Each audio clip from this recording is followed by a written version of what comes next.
I like foot fetishes. I like my feet are incredibly sensitive, so I would say that the soles of my feet and my toes are even more sensitive than my nipples. So having them played with, sucked, touched, caressed is a really intense experience for me.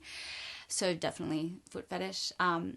For me, I mean, I probably don't have a fetish in the true sense of the word, in the sense that I don't have to have this thing for me to be able to get off, but I'm definitely into edging. I like to definitely build myself up to the point of orgasm, but then denying myself that orgasm for extended periods of time. Um, but I'm a very open person, so I even if I don't particularly have a fetish for something myself, if I'm with a partner that wants to try something or has a fetish, then I'm open to indulging. I have been spanked. And do you like it? It depends. I like being spanked in the moment during sex. I'm more submissive than I am masochistic. So I'm not a pain slut. I like sensations. So I like the sensation of being spanked during intercourse. But just spanking on its own, I'm not going to say that I wouldn't necessarily enjoy it, because I've always been surprised by my own sexuality. Maybe I'm just waiting for the right person to spank me in a specific way at a specific time, and I'll think it's the greatest thing ever. But at this point in my life, I haven't experienced spanking isolated from sex. So, yeah, I like sex and spanking. Oh, definitely falling in love. That's wild. That's a crazy, crazy ride. I think that's the wildest thing anybody can ever do. How did that craziness happen? I don't know. I mean, the thing about falling in love is that you can't control it. That's why it's so chaotic. You have literally no way of stopping it, no way of controlling where it goes or to whom you fall in love with. Like, it's just an insane experience. Yes, but I never really considered it pissing. I don't know.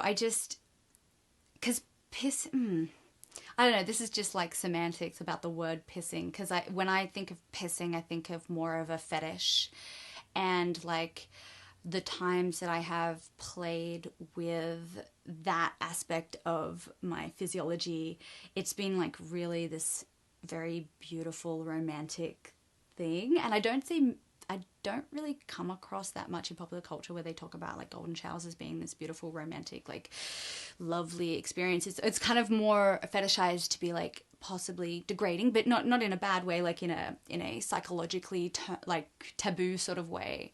So I've never really done it in a fetishy way, if that makes sense. Did you enjoy it? Yes, I did. Yeah, yeah. It was actually a beautiful experience.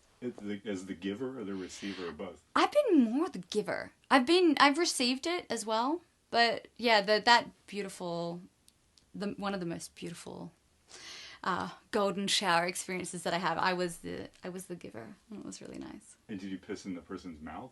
No, I was on top of them and they were inside me at the time. So it was actually made it a lot more difficult and took a lot more time, because obviously it was a penis and it was inside me, and so it was pushing against my urethra, which makes it more difficult to actually expel anything. So it took some time, but it was a nice romantic moment where we took time with each other and kind of caressed it out. What do you think about anal? I think a lot about anal. Do you act on it? Yes, I do. I act on it. It's not just the theory of anal, also the practice of anal. I like anal. I think that anal's great because I'm all about sensations with everything in life. So anal's an entirely different sensation, and I'm always wanting to indulge in every sensation I possibly can.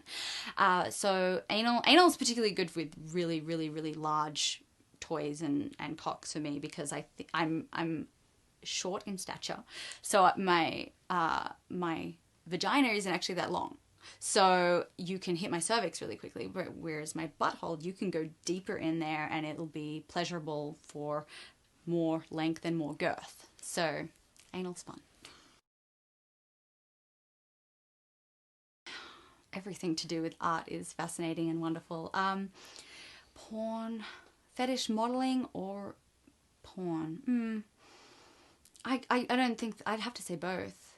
I mean, the great thing about the art of fetish porn is that you also get to get fucked, and that's always a wonderful thing.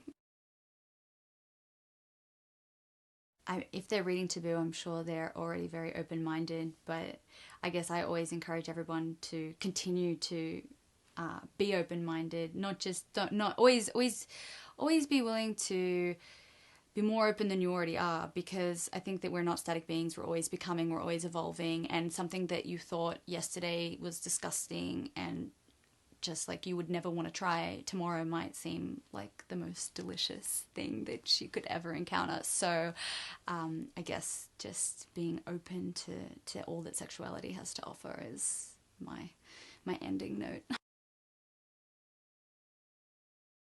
I'm not at this current point. Would I like to be in one? I mean, it always depends on the person, the situation. I'm open to everything. So I'm definitely open to the experience if I met somebody that I felt like would be open to indulging in that kind of lifestyle for me. I don't know if I'd want to play power games all the time, like if I'd want to do like 24/7 lifestyle where you're constantly submissive or dominant, but certainly I like to play with everything. I like to play with power. I like to play with sensations, so I'd be interested.